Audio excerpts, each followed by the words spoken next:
Hi, நான் Lakshmi. Welcome back to my channel. இன்றைக்கி நம்ம சதுர்த்தி ஸ்பெஷலாக பாசிப்பருப்பை வச்சு லட்டு வந்து ஒரு 10 நிமிஷத்தில் ரெடி பண்ண போகிறோம். எப்பயும் கடலை மாவில் செய்கிற லட்டு மாதிரி இல்லாமல் இது உண்மையிலே டேஸ்ட் வந்து ரொம்ப டிஃப்ரெண்ட்டாக இருக்குங்க. கண்டிப்பாக ட்ரை பண்ணி பாருங்கள். இந்த சுவை மிகுந்த லட்டை வந்து எப்படி செய்யலான்னு பார்க்குறதுக்கு முன்னாடி நம்மளோட கேஹெச் கியூட்டி சேனல் ரெசிபியை இது வரைக்கும் சப்ஸ்கிரைப் பண்ணாதவங்க பண்ணிக்கோங்க. பக்கத்தில் இருக்க பெல் ஐக்கானையும் கிளிக் பண்ணிக்கோங்க. வாங்க வீடியோக்குள்ளே போகலாம். இதுக்கு நான் 1 கப் அளவுக்கு பாசிப்பருப்பு எடுத்துருக்கேங்க. ஒரு அரை மணி நேரம் மட்டும் ஊற வச்சுட்டு தண்ணியை ட்ரைன் பண்ணிவிட்டு மிக்ஸி ஜாரில் வந்து நல்லா பேஸ்ட்டாக தண்ணி எதுவும் ஆட் பண்ணாமல் அரைச்சி எடுத்துகிட்டு வந்துக்கோங்க. இந்த மாதிரி விழுதாக இருக்கணும். இப்போ இதை எண்ணெயில் வந்து பொரிச்சு எடுத்துக்கிற போகிறோம்.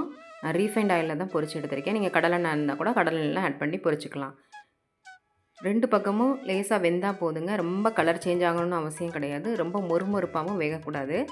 லேசாக கலர் மட்டும் சேஞ்ச் ஆனால் போதும். ஏன்னா திருப்பி வந்து நம்ம அடுப்பில் போட்டு இதை கிளற போகிறோம். அதனால் லேசாக வந்து நமக்கு வெந்தால் போதும்.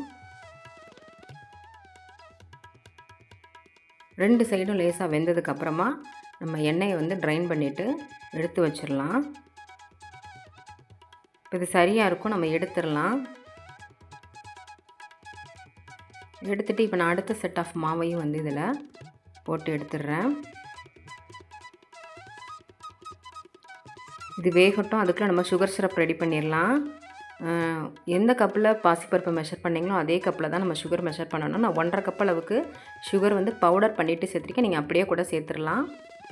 தண்ணி வந்து லேசாக முங்குற மாதிரி இருந்தால் போகிறோம். இதிலே நான் 2 ஏலக்காய் வந்து சேர்த்து பொடிச்சிட்டேன்.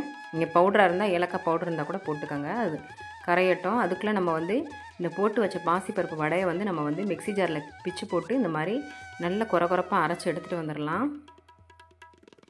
சுகர் சிரப்பு பார்த்திங்கன்னா கன்சிஸ்டன்சி மட்டும் செக் பண்ணிக்கோங்க. நமக்கு வந்து ஒரு ஸ்ட்ரிங் அந்த கம்பி பதம் வந்து ஒரு ஸ்ட்ரிங் வரும் இல்லையா, அந்த அளவுக்கு இருக்கணும். அந்த கம்பி பதம் வரும்போது ஆஃப் பண்ணிடலாம். கொஞ்சம் போல் கலர் வேணும்னா சேர்த்துக்கோங்க, வேணான்னா ஸ்கிப் பண்ணிடலாம். இப்போ நமக்கு இந்த பதம் சரியாக இருக்கும்.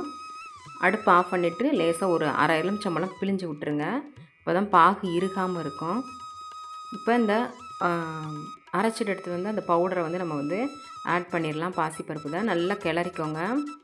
கொஞ்சம் போல் உப்பு சேர்த்துட்டிங்கன்னா கொஞ்சம் சுவை, அந்த இனிப்பு சுவை வந்து நல்லாயிருக்கும். சும்மா துளி அளவு சேர்த்தா போதும். 3 டீஸ்பூன் அளவுக்கு நான் வந்து நெய் சேர்த்துருக்கேன். நல்லா நெய் சேர்த்துட்டு கலந்து நட்ஸ் ஏதாவது வேணுன்னா கூட இந்த ஸ்டேஜில் நீங்கள் வந்து ரோஸ்ட் பண்ணிவிட்டு நட்ஸு சேர்த்துக்கலாம். நான் நட்ஸு எதுவும் ஆட் பண்ணலை. அப்படியே தான் நான் வந்து வெறுதாக தான் ப்ளைனாக தான் செய்கிறேன். நீங்கள் நட்ஸு வேணும்னா ஆட் பண்ணிக்கலாம். இப்போ இது சரியாக இருக்கும். நம்ம வந்து கலந்தது அடுப்பு ஆஃப் பண்ணிடலாம்.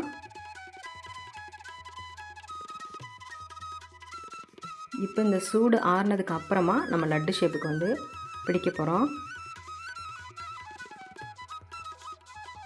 ரொம்ப சூப்பராக இருக்குங்க. 2-3 நாள் கூட நம்ம வச்சு சாப்பிட்லாம். ரொம்ப டேஸ்ட்டான இந்த பாசிப்பருப்பு லட்டை ட்ரை பண்ணிவிட்டு எப்படி இருந்துச்சுன்னு கமெண்ட் செக்ஷனில் உங்கள் ஃபீட்பேக்கை கொடுங்க. மறக்காமல் நம்ம சேனலுக்கான சப்போர்ட்டையும் கொடுங்க. லைக் பட்டனை ப்ரெஸ் பண்ண மறந்துடாதீங்க. தேங்க்யூ ஃபார் வாட்சிங் ஃப்ரெண்ட்ஸ்.